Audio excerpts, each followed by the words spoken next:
I'm Alec Baldwin, and you're listening to Marketing Trends, and the leads aren't weak.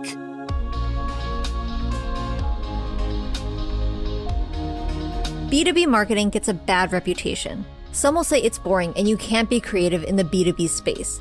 But who wrote the rulebook that said B2B couldn't be fun or inspiring? Meredith Stowe Christie, the VP of Marketing at HVR, says that regardless of who your client is, B2B doesn't have to be boring.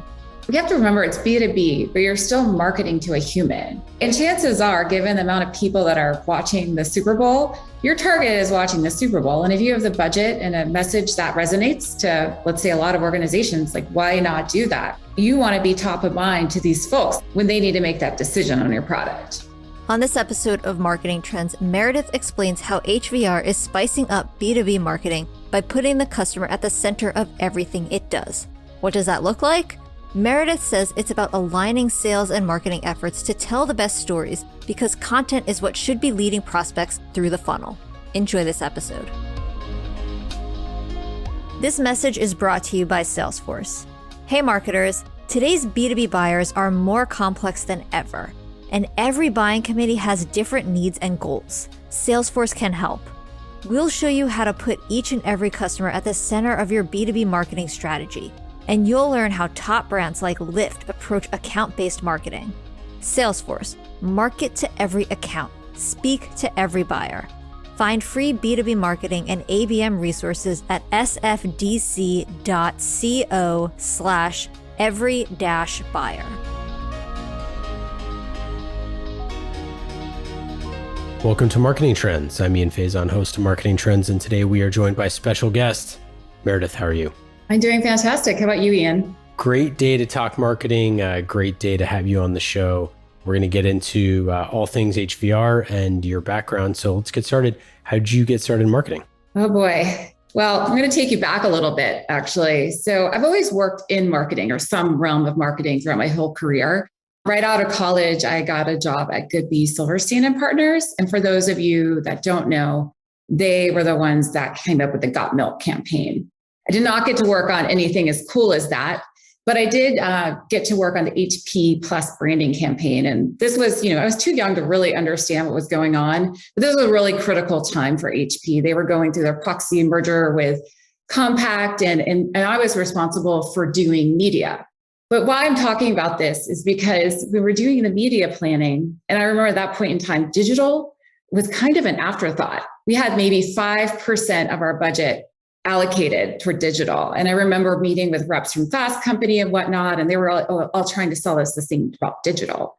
We're like, oh, I don't know. And it did make it on the plan, but fast forward to today, digital takes up probably next to events, probably the second most budgeted piece of a marketing plan. So after Goodby, I actually went into digital ad sales. And after several years in that, I decided I am not a good salesperson. I made my number, but in terms of, I really enjoyed putting the proposals together, gathering the data, saying, hey, this is how we can help you reach your target. Because we were selling into actually video game companies. And I was like, this is what I really love. I like kind of getting into the numbers, coming up with the programs to sell to them. So I went to get my master's in marketing at NYU. It's a really great program. And I really got to learn more about digital, but also about the financial, more analytical side of marketing. And since then, that has led me to where I am today, working in marketing for basically B2B marketing for an enterprise or an organization that sells into the enterprise. Yeah. So, and for our listeners who don't know, tell us a little bit about HVR. Absolutely. So I'm going to try to talk about this without getting too technical. HVR, we do real-time data replication.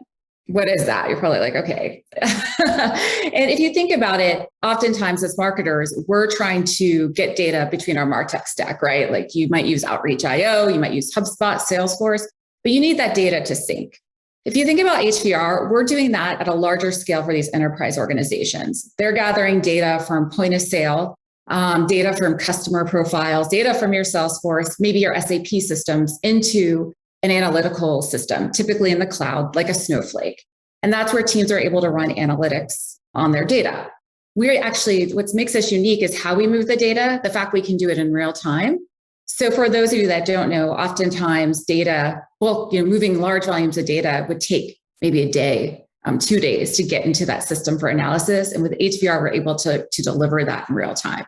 And so, as you kind of came into this role, in the enterprise, how did you kind of think about, coming into this as a slightly different kind of, mode for your career? Well, I think part of it is I was up for the challenge, right? There's a lot of principles that you can apply from even marketing. I've done B2B marketing most of my career, but then learning how to understand what data replication is was definitely an uphill challenge for me. And even new folks I hire onto our marketing team, many of them aren't from this space. Where we're lucky is that I have fantastic teammates that I work with. Our CTO, our VP of product, all of us have been with HVR for over 5 years. And we really respect each other, right? They respect my knowledge of marketing. I respect what they know about the product. And we collaborate together in developing content. I'm not afraid to say, hey, you know what? Could you help me understand this a little bit better? I don't really get what, initial load means. What's the significance of that? Don't worry, I do now. But in the beginning, these are all foreign terms. And so I've been really fortunate to work with colleagues who understand, like, hey, marketing is important to the business. What I know is important to the business. So how can we marry the two so that we can get the word out about what we're doing? Yeah. And, this, we always talk about kind of like this, the partnership with sales and marketing, or the partnership with product, and it kind of being this, ever evolving thing. With a highly technical product, so one that, you might not necessarily have known, off Jump Street. How much time did you spend just like diving into how it works and all of that granularity? I'm still spending time into it. Honestly, it's an ever evolving process. A lot of it has to do with reading, right? So I might work with our CTO and say, okay, we want to talk about this. And even in the beginning, what we wanted to deliver was value to our target. Now, when I worked with HVR, we had very few inbound leads. And so we just had to figure out, what is our story? What do they want to know to learn about HVR? And through that process, I learned a lot about the product, how we're different, how it matters. And even as we've grown the company and we've brought in new employees, it's also talking to them. Like, what do you see in the product that's different? What do you see that's unique? How can we bring that to market? And then I find myself all the time just learning more and more about what makes a product different. And then as our customer base has grown, there's another way to learn about the product, right? How is it actually being used in the market? And what is the benefits of that? So I see that, with this technical product, I'm always learning more and more about it. It's a never-ending journey, I feel. And it seems like you all are also on a never-ending journey to educate your prospects and customers. You all create a bunch of content in your marketing. Can you kind of talk about some of the things that you all are doing? You're looking at podcasts, which we love, videos, white papers, customer stories, all that stuff. How do you think about content? Well, people always say content is king. That I would say absolutely. Part of it is, if you look at the buyer's journey, often people say map your marketing to the buyer's journey. And especially in enterprise, or really, if you think about us as humans, like how we buy, we want to research. Before I buy something online, I like to see what the reviews have to say. You want to make sure it's the right fit. This is what I need. You're busy, right? You don't want someone to waste your time. You don't want to be on a bunch of calls trying to figure out if this is going to be the right fit.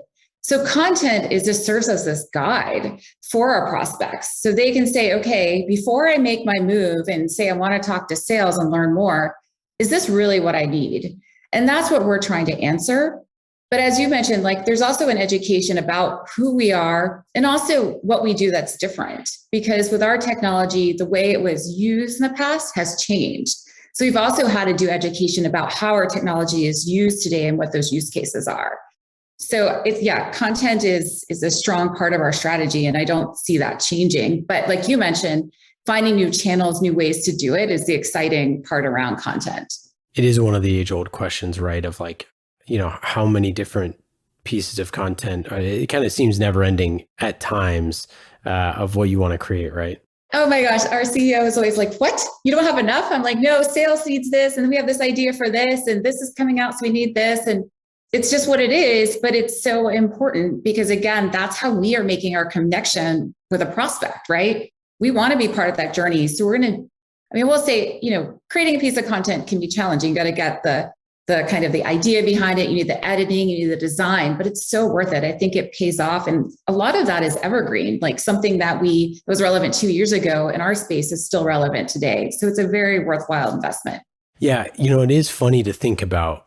We just talked about personalization, right? And you're like, well, if I could create a very personalized piece of content, like let's just say a webinar or a case study or something like that for one prospect, and that prospect's, lifetime value is, whatever, we'll just say $100,000, and creating that content, cost us $25,000, you'd be like, that's the best, investment. Of course you do that, right? Like any day of the week. But, we very rarely personalize piece of content like that for one account. But if you look at some of the way these like massive companies with their executive briefing centers and, things like that, where how much work goes into just closing one, massive deal, it's probably worth way more than it would have been to create that perfect case study for that one persona or prospect. Exactly. Data obviously being core to your business, data very important to marketers. Has being around a company like yours, like HVR, has that kind of shifted how you think about data and marketing? Absolutely. Even as I was mentioning, I went to grad school for marketing, and we had a class on database analytics, how to mine it, how to understand it. I was like, oh, I'm never going to use this. But now I see the impact data has on large organizations. We work with Under Armour, for example. One of their use cases is around, they have their fitness tracker apps, they have their customer database, they also have their stores, they have their inventory. So they want one view of all this data. And they're able to leverage this data and say, hey, you know what? Our customers over here, they're buying more running clothes, right? Or maybe we're seeing from this app, they're running more. So maybe we need to stock our stores here with more clothes that are running related versus biking related. We also work with 1-800-Flowers. They have a bazillion different brands. So I don't know if you've heard of Wolferman's. They make great English muffins. Great thing. If you can't make it home to mom, send Wolferman's English muffins. They'll love it. Okay. So basically, they have their floral brand, which we all know about, or at least us in the States know about. And then they have some chocolate brands or whatnot. And what they want to do is create a unified experience for their customer. And you're like, oh, of course, that's easy. But it's not easy because this data from various different properties that they have are siloed. People in our space talk about data silos. And how do you get that to one place? So if that customer calls in, and let's say they just ordered the muffins from mom and the flowers from someone else, how do you know that's the same customer? And if you didn't know that, then they may not have such a great experience. But also by knowing who they are and who they're ordering, which of your properties you're ordering from, that also opens up opportunities for upselling. But then there's also the retention and the satisfaction, which we all know that's so key in marketing is having that one, someone that's going to promote your brand, and then two, that someone's going to stay with your brand.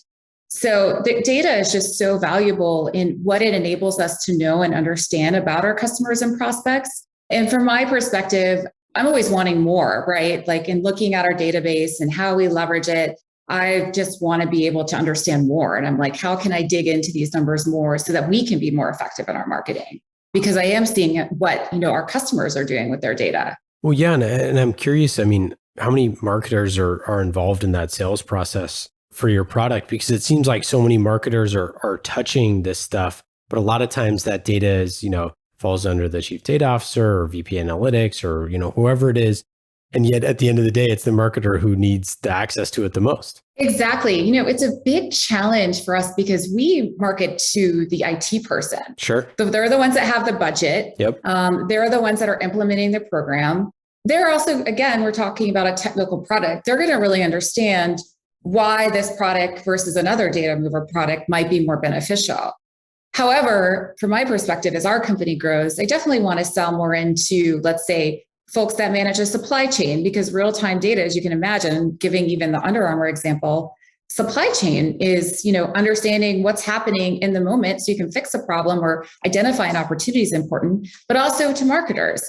Do they know that there's a tool out there that can get them their data faster? They don't have to wait a day because you just want to get your job done, your report. Someone's probably waiting for your report and you just want to get that information. So the fact that we reduce the time to getting that information is key to many in an organization. It really is. And I think, having stuff at your fingertips as a marketer, for certain companies, for B2B, it's like, in real time is maybe not as important, for a shoe company or something. When, you can have a shoe launch that drops that people are waiting, they have an army of bots waiting to try to get all of the shoes, or people camped out on the street or stuff like that, where literally seconds go by and you're doing, hundreds of thousands of dollars in sales. Yeah. It's like that data is so important in that moment. It is so important. And, data is important. Yeah. One, because you can understand your customer better, but also because if there's a disaster happening, the longer you have to wait to know there's a disaster, the more money you're losing, right? So there's a lot of benefits to having data at your fingertips. So you have a bunch of different partner organizations that you use. Do you think about partner marketing at all? Is that in your mix? Oh yeah, absolutely. In fact, I have a team member that's responsible for it. But we also have our field marketing team who works with our regional partners.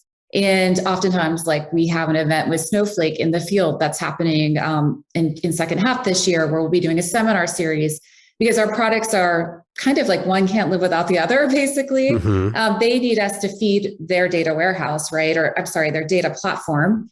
And the same with Google Cloud or AWS. They all need a technology that can get data there. So their customers, many of their customers are like, okay, we're doing a digital transformation initiative. They're like, okay, we're going to get our data in the cloud. We want folks to run analysis on it. And then they're like, well, how am I going to get the data there? And then how fast do we need to get this data there? And then also, where are we pulling the data from? And HVR really solves a lot of those questions that folks have. And that's why we work with them. And really, our tool is really made for the enterprise, because you'll probably hear there's a lot of data integration tools on the market. But where we stand out is the fact that, one, we can move these high volumes of data. We can do it from systems like SAP.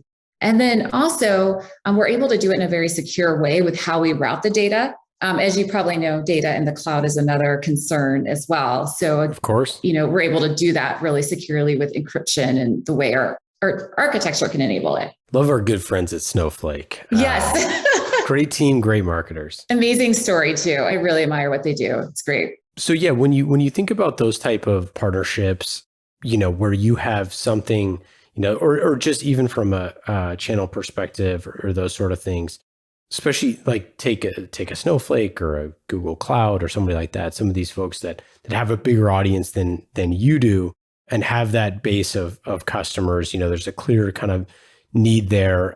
You mentioned, obviously events being a part of that. Events got a little crazy over the last year, so those didn't change as much. Is there a specific type of messaging that you're looking for in that, partner marketing, or is it kind of like pretty straightforward, like what you said, they're going to choose some vendor to work with, their customers are going to choose some vendor, like why not us? Right. So we do market to them, right? So we market with them to our joint prospects. And then we also have to market to them. They have huge sales teams. Oh, yeah. And we have to say to them, yeah, like we need them to think of us when they're in a project, right? And sometimes it's the other way around too. Like someone might still be considering different cloud providers. But when it comes to us, again, we do high volumes of data. How do they get paid? What is their model? There is a consumption-based model. So it is a really nice marriage for them. For working with someone like us, because we're the one delivering those high data volumes to their platform. Yeah, that's a great point. So like getting everybody on the sales team, fired up about HVR is a great thing, right? Exactly. And, and also they want to make their customers happy, and as we want to make ours. And, our tool also includes like a compare functionality. So you can compare this data. So we're talking about, I don't know if you've ever received a marketing email where like recently I received one and my name was Kevin. Oh yeah, all the time. Yeah. So the thing is with our product is that, when you're moving millions of rows of data, I'm sure many on the call have like had to merge Excel sheets and then you're like, wait, this row is off. So it's kind of a similar thinking with our technology. We're just merging billions of rows over. But then you need to make sure that this merge, everything's synced correctly. And we have a function in our tool that enables that. So you can check your data. And that's really key. Like if you're going to have, great, we can move the data, but then the fact we can make sure it's correct is a huge value add. Mm-hmm. Yeah. The marketer's nightmare of every cell being one off, right? Oh my gosh. It's so funny because I cringe when it happens, but then I'm like, I understand, it happens to all of us. We have those moments. Yeah, we do have those moments. Yeah. What is it? The HBO Max email that just went out to everybody. Yeah. Oh gosh. Oh, and I have to say another one. My doctor's office sent out an email, or the doctor's company. I won't say who it is because they've had enough suffrage, but they CC'd everyone on the email chain. And I'm just like, oh my gosh, this my heart dropped for them because I'm like, oh, I could only imagine how much they're sweating on the other end. I know you can't go super deep into those campaigns. A lot of secret stuff going on at HVR, a lot of cool stuff. But any particular campaigns that have stood out to you, and it could be in your current role or in past roles that particularly you enjoyed or learned from? That is a great question. I have to say one of our most successful ones, which kind of surprised me, was a campaign we did targeting a competitor. With data that's available out there, you can find out, what technologies your prospects have, what they're searching on, what their need is. And talking about content, we were able to say, okay, what are the challenges people might have with this product, right? And we were able to target them and speak to those challenges. And, I was kind of like, I was like, is this going to resonate? And it did. And I was really surprised by that. But again, it's really thinking about what challenges are your customers having and understanding what those are, and leveraging your sales team to say, hey, I'm hearing this is going on in the field. Marketer, you go do something about this. We have a good story to tell here. You figure out how to tell it. And that's what we did. We're like, okay, thanks sales team. Thanks for the ear to the ground for this intel. Okay, we know we solved this problem, and we tackled it using content and then data to get leads and customers. Yeah, I mean, it's an interesting thing. I mean, I think people sometimes shy away from, competitive campaigns, but it's such a funny thing because that's what they're searching, right? Like that your prospects are doing a comparison, right? It's like, if your problem is winning the deal, that's one thing. If your problem is, getting consideration in the first place, if you're not even included in the mix, you better be comparing yourself to those other people. Yeah, absolutely. And I expect it from them too. So it's, it's fair game out there. Yeah, no, totally. I mean, and I think at the end of the day, you need to position yourself where your competitors are in. And if you're not doing, at a minimum, I mean, your messaging should be doing that stuff anyways, if you're not calling them out, specifically. Yeah. Yeah. Obviously, you worked on different kinds of campaigns in the past. Any campaigns that you've worked on in the past that bring some insights of working on the more agency side of things, or I don't know, do we say back of the house? Is that, but doing the agency side where it's not quite as a different of experience when you're the one with the budget and making the campaign yourself, kind of sitting in the seat versus kind of being on the agency side where making recommendations, or on the media side, making recommendations. Well, one thing I've noticed, I'm really a lot more sensitive, let's say, to folks trying to sell into us versus being the one. Yeah. Yeah. So that's one difference. Yeah. I think being on the agency side, having been there, I feel like, you're very campaign focused. And now on this side, it's a different almost approach that we're employing. It's more of multiple campaigns to one prospect. Yeah. Versus taking hey, here's this one campaign. Let's look at the results. All right, did it perform? And for our buyer to convert, it takes several, and I mean to convert, we leverage life cycle marketing, basically. Yep. So there's different tactics we deploy at every stage of the life cycle to get someone to that, what we call an opportunity sales accepted lead. So there's various campaigns we're deploying to get them there. So it's kind of a different lens I'm looking at marketing versus here's this one campaign, how did it do? Because what I'm looking at is, what did we invest?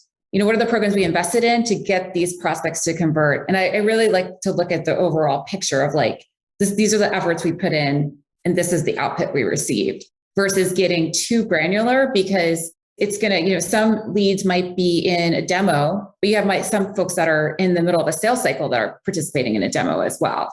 So I do have to step back and look at things from a bigger picture, because you could have different people in a life cycle participating in a campaign. Yeah. I mean, well, so this is This is a great point, and it's one that when you talk about the portfolio approach to marketing, specifically within B2B, where one program is not going to win the deal, right? Like it's just not going to happen. It's all it's attribution based, right? Where it's like, okay, this campaign touched that person, this campaign did, and this campaign did. What was the thing that drove them, Well, you could say that, hey, well, this webinar after that was when, the deal closed. And it's like, yeah, but what? Like the last touch. Yeah. Right. Yeah, exactly. The last touch. So, but I think that's the thing that you nailed that I think I was kind of searching for there is when you have kind of the agency approach of creating singular campaigns that, are achieving one particular result versus the holistic portfolio approach of like, how are we shaping this entire account going forward? Exactly. So I look at long-term metrics. Where are we seeing lifts? Are we increasing our overall opportunities? So I look at, big numbers over time and seeing how they kind of impact each other to understand the program effectiveness. Because sometimes you might have one, let's say, webinar and one person may be impacted, but that could be 6-7 figure deal, right? So you could say, well, your conversion rate was this, but then it's like, no, you have to look at the ROI. So again, you also have to look at different metrics to really understand let's say the fruits of your labor. Yeah, for sure. Are there any metrics that you particularly, focus on that are those like certain pieces of attribution or certain, things that you see that you're like, oh, okay, that's our gold standard. If we're seeing that, then we're looking good. Yeah. I mean, so our end goal, as I mentioned, is opportunities, but on a weekly basis, I have a digital marketing specialist on my team. So we're constantly looking at just conversion rates for the various campaigns we're running on different digital channels, because you get a sense over time. Again, I've been working with HVR for 5 years. I kind of know where our conversions need to be. Yeah, totally. So that and also the cycle from a conversion to a sale is long, right? So I have to step back and be like, okay, if we're seeing, and I have to be able to explain this to our CEO and board. It's like, okay, we've invested this much here, but we're not going to see a return. But hey, these numbers are looking good, and here's why. Or I'm seeing, lifts in. Sometimes I'll even look at things like direct hits on our site. Who's just converting by directly coming to our site? And that's a good indicator of brand awareness. And then I can say that, I think actually by this point in time, our pipeline should look like this because of these kind of indicators, these early indicators. Are there any bets that you make that are kind of your, 5 to 10% of your budget or things like that are like, hey, if this works, great. This is our, like the experimental budget. Yep. Do you have things like that? Oh yeah, so I just laugh because the first time this year we sponsored, Kai Resdahl, American Public Radio, the tech with Molly Wood. And I was like, okay, like this may just fall on its face. Like, I don't know. We're going to try this kind of more brand awareness type 10 seconds, say what you do, why someone would care on the radio that we hope people are listening to. But I was like, let's see how this goes. And what we found is that we found lifts in, like I said, those conversion rates. But then I oddly would notice around the time of these ads that we would see more folks writing into us wanting to talk to sales. And I'm like, I didn't believe it at first, actually. I was like, am I just making this in my head? And I was looking at the numbers. I'm like, are we just trying to make the numbers look like this is really happening? But then over time, we've tracked it and we're like, okay, we are seeing a lift around when these air. And it's been exciting. So I'm like, well, we'll keep doing this. And now I want to do more things like that because I'm, coming from a digital marketing background, also working for an organization where you don't have a huge marketing budget. I've always been super careful. Like, okay, we're going to invest this dollar. This is the return we're going to get on this dollar. But now, as we've grown, I have been able to play more. So I'm playing around more. I'm like, whoa, we are seeing some improvements here. So yeah, I'm excited to try more activities like that. Yeah, I mean, I think it's one of those things that the modern marketer, and I've kind of talked about this in the past, especially the digital marketer, you have a lot of folks, many folks that I've interviewed on this podcast that are like, to this penny, I know exactly what is working. I will kill everything that's not, and I will know that I will, get this dialed in. But with B2B, like there is more art than science at times, not all the time, but at times. You're talking about, otherwise sales wouldn't matter, right? Like otherwise they would just all convert and it would just go the way. But it's like at the end of the day, a salesperson is still going to be talking to this person and trying to convince them like why this is the best decision for them, right? Right. And it's not just a person, right? They're talking to 6 people. Yep. And some people they aren't even talking to, and those are the folks that are signing the paperwork. And so we have to also think about what our brand looks like, right? Like, how do we cut through the clutter? So just so there isn't friction at that signing phase. They're like, why are we signing this big check for this company I never heard of? So that is where marketing plays a big role. And that is harder to attribute ROI, but it's a very important piece. Well, and I think that this idea of waste was something that was very familiar with marketers 30 years ago, right? Like you're used to waste, right? Because you knew that it's like, I'm going to put a bunch of stuff out there that, tons of people aren't going to like or care about, or it's going to just fall on deaf ears, or it's just not the right target or whatever, because most of marketing was waste. Now it's like, it's very different for us, right?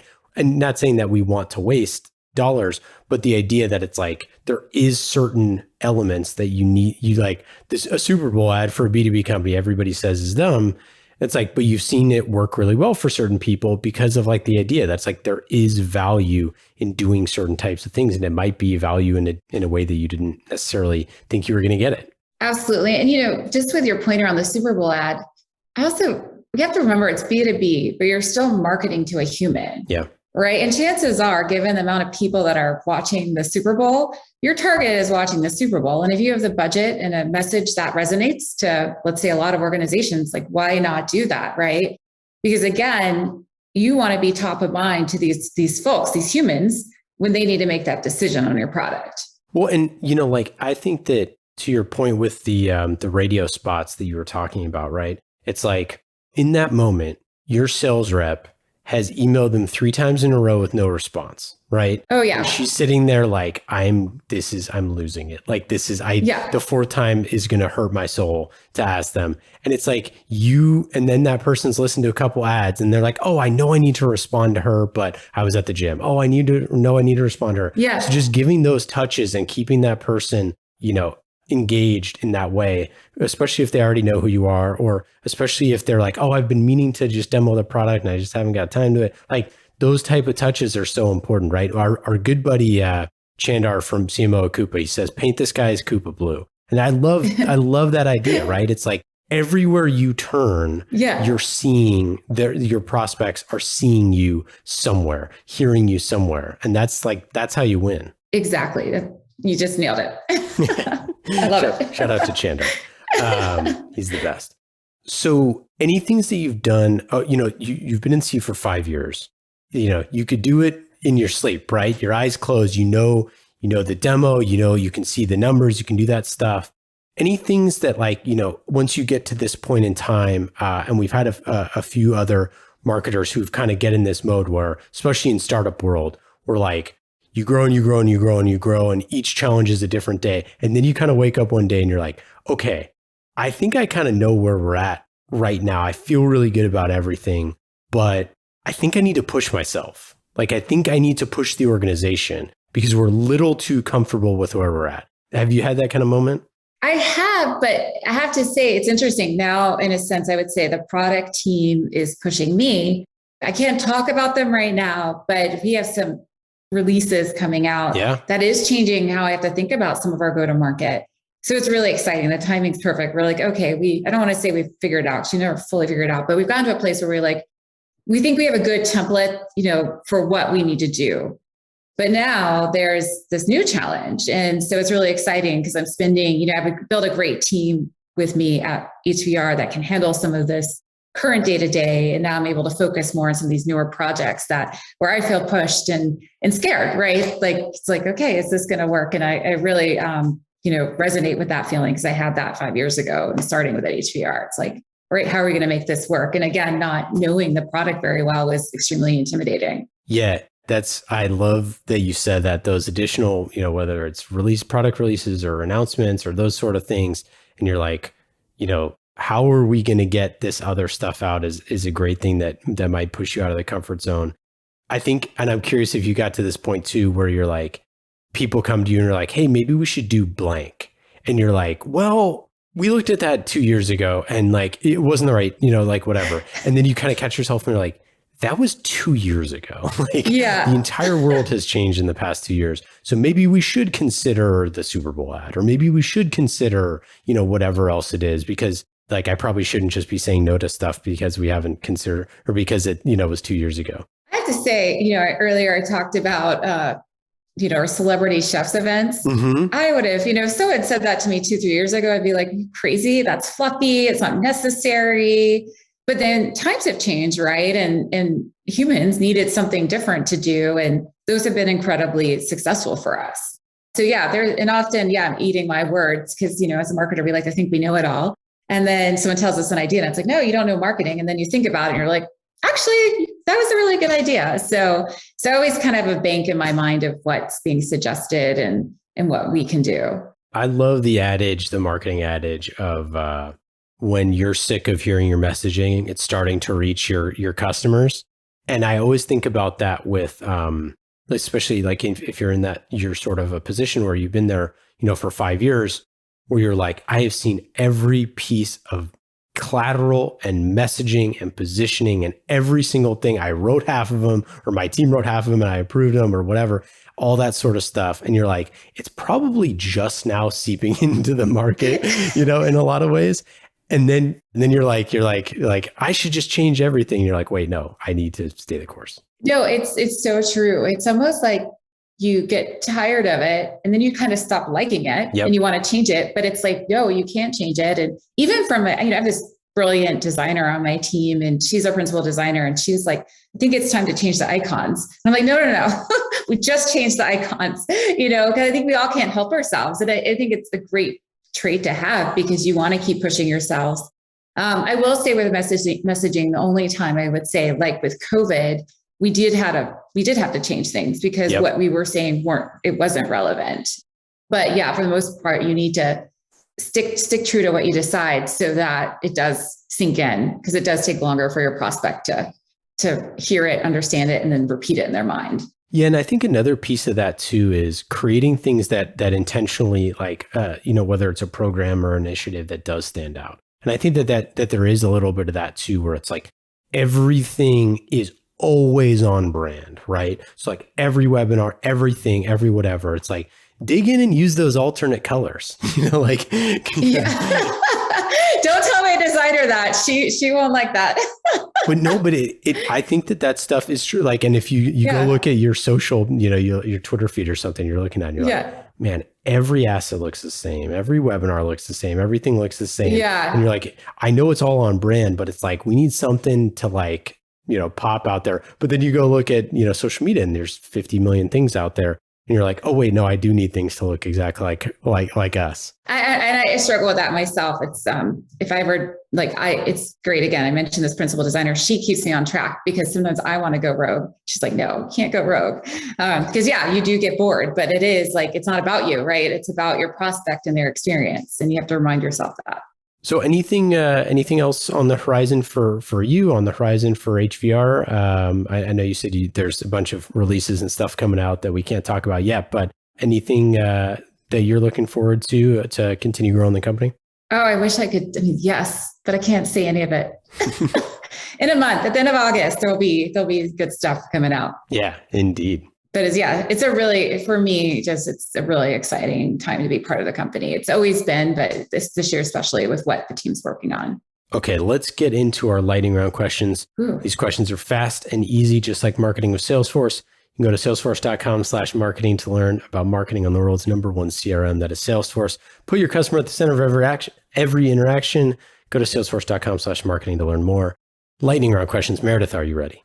I guess so. Number 1. What's the longest race you've ever been on? Ooh. We talking any kind of race? Yeah, any type of race. Well, I'd say, just the top of my head, in May, I did a gravel race that was 89 on a bike, 89 miles and 5,000 feet of climbing. Took me a little over 5 hours. Where was that? That was in California. in the middle of nowhere. No offense to anyone that lives there. It's called the Huffmaster Hopper. It was kind of like south between the Bay Area and Sacramento. Yeah, cool. Very flat, hot. Yeah. Indeed. My brother-in-law does the death ride in somewhere in... Yeah, it was just canceled in California. It was just canceled because of the fires. Yeah. Crazy. Sad. Yeah. But yeah, I remember when we first met, it's like, oh, Bill's doing the death ride. And I'm like, that sounds pretty rough. Yeah, no, that's pretty intense. So between NYU and San Francisco, you've been on both coasts. Which is the best coast? Definitely the left coast. Of course. Yes. We're biased. If you weren't in marketing or business at all, what do you think you'd be doing? Oh, so I live pretty close to the guide dogs for the blind. Oh, yeah. The Labradors. I don't know if you saw the documentary. I have 2 Labradors of my own, and my dream would be to somehow work for them. Oh, awesome. No, one of our friends, she raised guide dogs. And so my wife was always like constantly like around them like 24/7. It was really funny. And she'd just be like staring at them longingly and like, I can't do anything. They're at work. Yeah, it's amazing what they're able to accomplish. Yeah, it's amazing stuff.